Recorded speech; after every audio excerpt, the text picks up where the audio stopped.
Isang magandang araw pong muli mga kababayan. Ako po ay bumabati sa atin po mga kapatid, sa mga kababayan po natin sa Luzon, Visayas at Mindanao.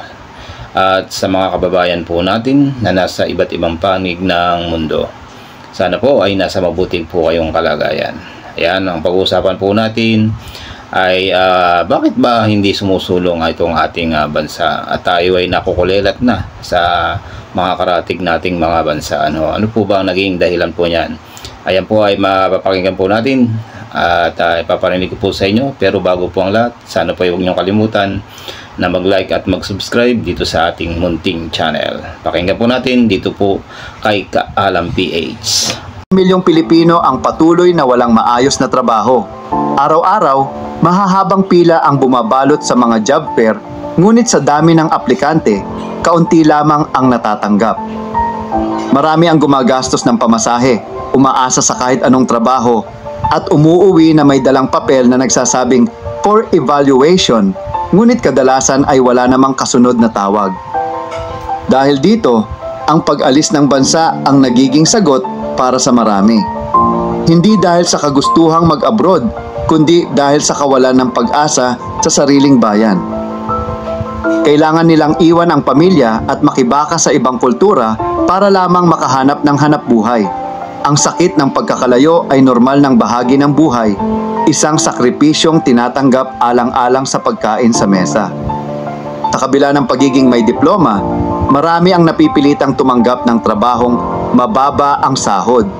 Ang iba ay nagiging overqualified sa mga posisyong bakante, habang ang ilan ay nawawalan ng saysay ang kanilang pinag-aralan. Wala ring sapat na oportunidad para sa mga skilled workers dahil kulang ang malalaking negosyo, pabrika at paggawaan na siyang dapat nagbibigay ng trabaho. Sa maraming probinsya, walang sapat na infrastruktura para suportahan ang industriya. Imbes na ang mga trabaho ay dadalhin sa mga komunidad, ang mga tao ang kailangang lumuwas sa syudad para humanap ng kabuhayan. Ngunit kahit sa mga lungsod, hindi rin garantisado ang hanap buhay. Minsan, kahit saan tumingin, parang kulang ang espasyo para sa pangarap ng isang karaniwang Pilipino. Isa sa mga pangunahing sagabal sa pag-unlad ng ekonomiya ng Pilipinas ay ang mga limitasyong nakasaad sa 1987 Constitution. Sa batas na ito, malinaw na ipinagbabawal ang 100% pagmamay-ari ng mga dayuhan sa ilang mahahalagang sektor gaya ng lupain, public utilities tulad ng tubig at kuryente, at mass media. Ibig sabihin, kung may isang banyagang negosyante na gustong magtayo ng negosyo sa Pilipinas, kailangan pa niyang humanap ng lokal na kasosyo. Hindi siya maaaring magmay-ari ng buong kumpanya kahit siya ang maglalabas ng kapital, magdadala ng teknolohiya, at mamumuno sa operasyon. May limitasyon sa pag-aari, at dahil dito, maraming banyagang mamumuhunan ang nawawalan ng gana.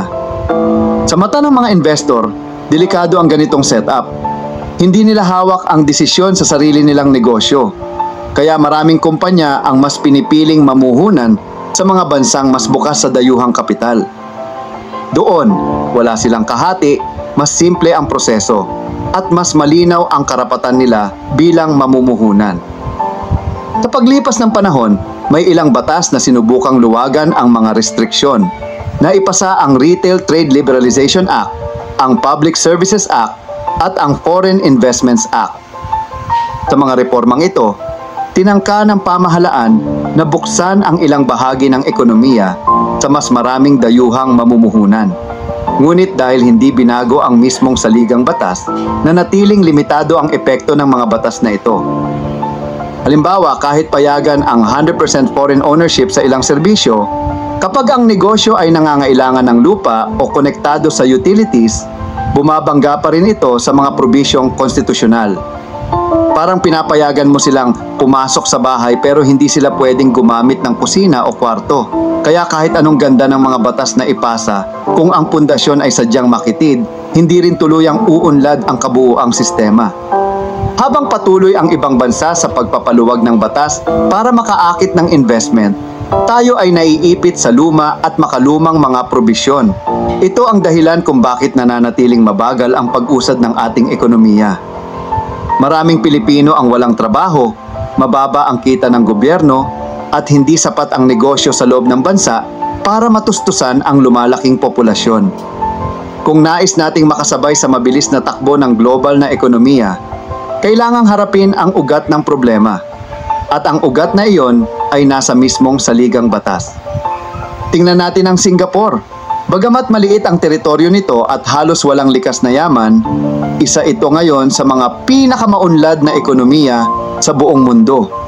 Paano nila ito nagawa? Isa sa mga pangunahing dahilan ay ang pagbibigay nila ng buong kalayaan sa mga dayuhang kumpanya na mamuhunan at magkaroon ng 100% pag-aari sa negosyo. Hindi sila natakot sa banyagang kapital dahil alam nilang ito ang susi para umunlad ang kanilang bansa. Sa pagbubukas nila ng ekonomiya, dumagsa ang mga oportunidad. Naitayo dito ang mga malalaking pabrika, mga sentro ng serbisyo gaya ng call centers, at mga international na kumpanya na nagdala ng teknolohiya at trabaho. Dahil dito, dumami ang mga trabahong available para sa mga lokal na manggagawa. Tumaas din ang kita ng gobyerno mula sa buwis na galing sa mga negosyong ito na nagamit para paunlarin pa ang bansa. Ang antas ng pamumuhay ng mga mamamayan ay unti-unting umangat at mas maraming Pilipino na rin ang nabibigyan ng pagkakataon na umasenso nang hindi na kailangan pang umalis ng bansa. Hindi lang Singapore ang halimbawa. Ang Hong Kong, Malaysia at New Zealand ay ilan pa sa mga bansang bukas sa 100% dayuhang pag-aari sa maraming sektor ng kanilang ekonomiya. Sa mga bansang ito, pinili nilang gawing mas business-friendly ang kanilang mga patakaran, kaya't dumami ang mga kumpanyang banyaga na nais mamuhunan. Dahil dito, nakabuo sila ng mas malawak na job market, mas mataas na foreign direct investment, at mas mabilis na pag-unlad ng ekonomiya. Samantalang sa Pilipinas, nananatili pa rin ang mga hadlang sa pagpasok ng dayuhang kapital. Bawat araw, libo-libo ang pumipila sa mga job fair, ngunit iilan lamang ang natatanggap dahil kulang ang oportunidad. Maraming Pilipino ang napipilitang mangibang bansa at iwan ang kanilang mga pamilya upang magtrabaho at kumita ng disenteng sahod. Hindi dahil walang galing o talento ang mga Pilipino, kundi dahil hindi sapat ang mga oportunidad dito sa sariling bayan. Ang pagkakaiba ay malinaw. Sa mga bansang ito, ginawa nilang kasangkapan ang mga patakarang bukas sa dayuhang pag-aari upang bumuo ng mas malakas na ekonomiya na may mas maraming oportunidad. Sa Pilipinas, nananatili ang mga limitasyon na pumipigil sa mas mabilis na pag-unlad at pagsulong ng kabuhayan ng mga mamamayan. Kung nais nating umangat bilang bansa, kailangan nating matutunan mula sa mga bansang ito at buksan ang pintuan para sa mas malawak na pamumuhunan na makakatulong sa ating ekonomiya. Ang batas na dapat sana'y nagsusulong ng pambansang kaunlaran ay tila naging balakid.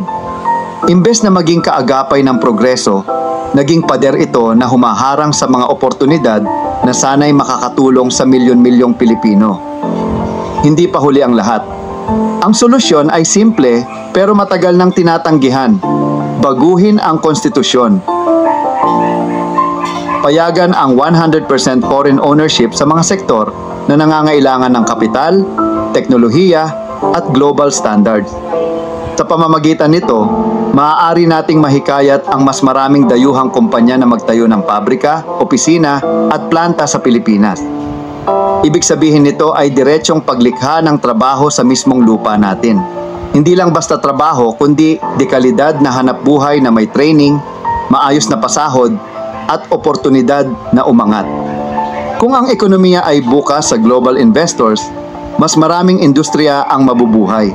Pwedeng lumago ang manufacturing, information technology, renewable energy, agrikultura, at maging ang transportasyon. Imbes na makipag-unahan sa iilang job opening sa mga job fair, mas maraming kumpanyang papasok at mas maraming trabahong mapagpipilian ng mga Pilipino. Huwag na tayong matakot sa banyaga kung ang layunin ay trabaho para sa Pilipino. Kung tama ang regulasyon, malinaw ang patakaran, at matatag ang gobyerno sa pagbabantay, walang dahilan para matakot sa dayuhang kapital. Ang tunay na solusyon ay hindi pagbabakod ng ating ekonomiya, kundi pagbubukas nito sa makatuwirang oportunidad na na kayang bumuhay ng pamilya, makapagpaaral ng anak, at magbigay ng pag-asa sa bawat mamamayan. Sa pagbabagong ito, hindi na kailangang iwan ng milyon-milyong Pilipino ang kanilang pamilya para lang makahanap ng kabuhayan. Ang progreso ay pwedeng simulan dito mismo, sa sarili nating bayan.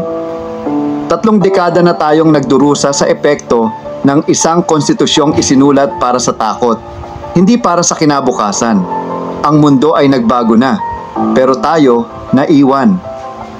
Kung gusto nating umangat bilang bansa, panahon na para baguhin ang luma at palpak na sistemang ito.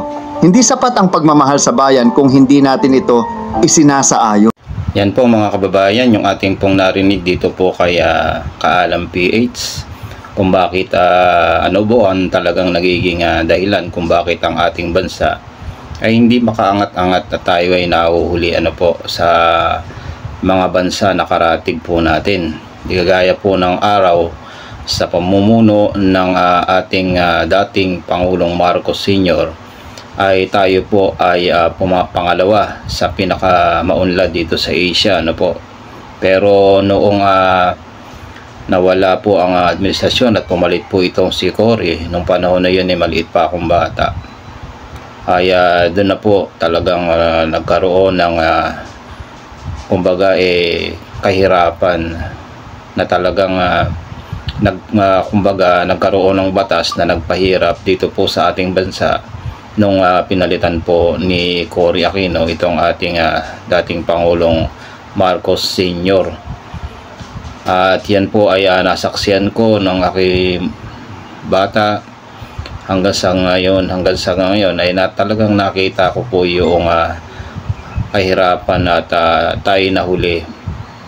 Kahit sa mga militar, nahuli po tayo, kaya tayo ay nabubuli po ngayon ng mga inchik dyan sa West Philippine Sea, dahil alam na alam nila na ang Pilipinas ay wala, kulela tayo, kumbaga kahit batok-batokan tayo nila, hindi tayo makapalag dahil nga siyempre wala naman tayong ibubuga. Ayon, kaya yan po yung nangyari sa ating bansa kung bakit hindi tayo umuunlad, dahil nga po sa batas ng noong 1987 na kumbaga si Cory Aquino ang nagpasa niyan nung panahon na yan at yung mga mambabatas na hindi kaagad na pag-isipang mabuti.